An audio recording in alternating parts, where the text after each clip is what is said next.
था कि नहीं था? गुमान टूटा कि नहीं टूटा? नशा कैसा भी हो उतर जाता है, गुमान कैसा भी हो ढह जाता है। इनका गुमान भी ढहेगा, जरूर ढहेगा।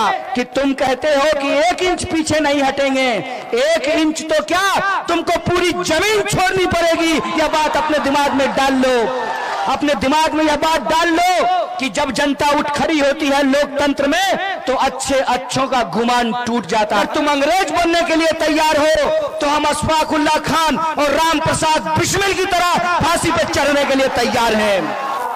कि खेत में मर रहे हो किसान, सीमा पे शहीद हो रहे हो जवान, तो ये लाजिम है कि जिन्होंने बेचा है अपना ईमान वो टीवी में बैठ करके करेंगे हिंदू और मुसलमान। कहते हैं ना, जहां ना चले मोदी जी का काम वहां कर दो हिंदू और मुसलमान।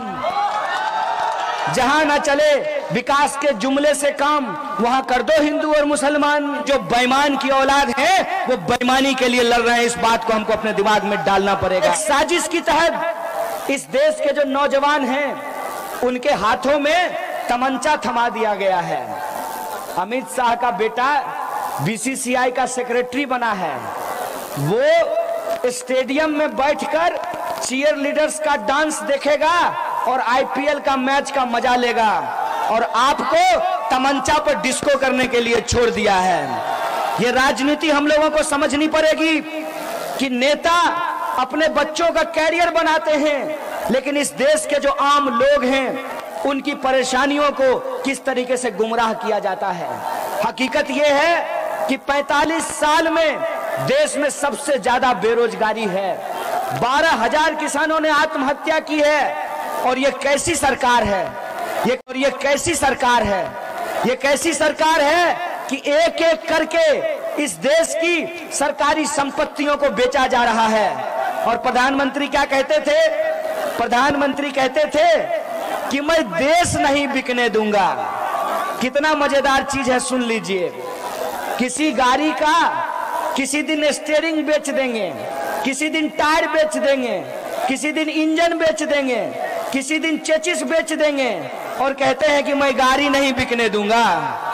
ये कहते हैं कि मैं देश नहीं बिकने दूंगा।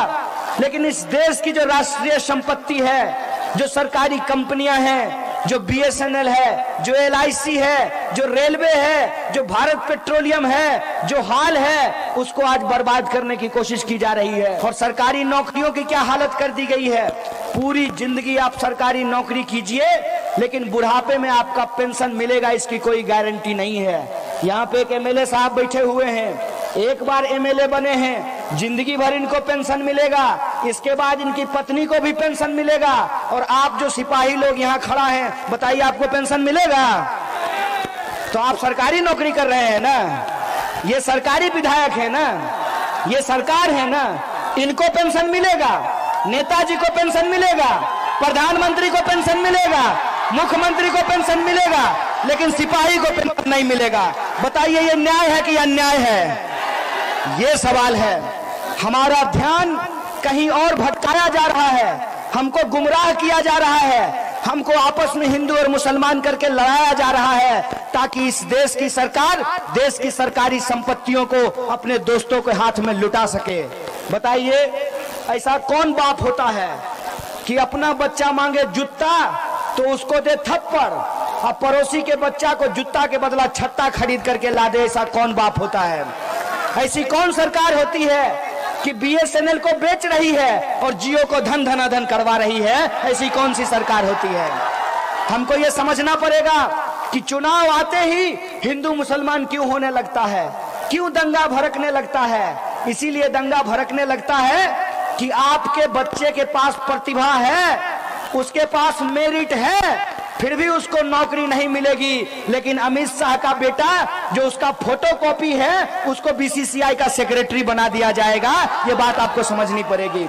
इस देश की सरकार को हम ये चैलेंज करना चाहते हैं कि अमित शाह, तुमको 1 इंच तो क्या ये देश छोड़ करके वहीं भागना पड़ेगा जहां तुम्हारा बेईमान दोस्त नीरव मोदी भाग करके गया है। यह बात अपने दिमाग में रखना। और हम तुम्हारी हर साजिश को समझते हैं, हम समझते हैं कि तुम देश की जनता को कैसे गुमराह कर रहे हो। ये क्या कह रहे हैं? ये कह रहे हैं कि धर्म खतरे में है। अरे किसी और को जाकर के बेवकूफ बनाना। धर्म तुम्हारे पैदा होने से पहले भी था और तुम्हारे बेटा के बेटा के बेटा के पैदा होने के बाद भी रहेगा। धर्म खतरे में नहीं है। ये कहो कि तुम्हारी कुर्सी खतरे में है, ये कहो, ये स्वीकार करो। लेकिन कहते हैं ना कि होशियार आदमी कई बार 3 जगह मांगता है। तो ये होशियार तो है नहीं, ये बेसी होशियार है। तो 3 जगह नहीं 4 जगह मांग गया है। पहले गोड़ में, और फिर हाथ में, और फिर नाक में, और फिर मुंह में। ये 4 जगह मांग गया है। जब लोगों के पास सत्ता आती है, लोगों के पास जब ताकत आती है, तो लोग घमंड में पागल हो जाते हैं, घमंड में चूर हो जाते हैं।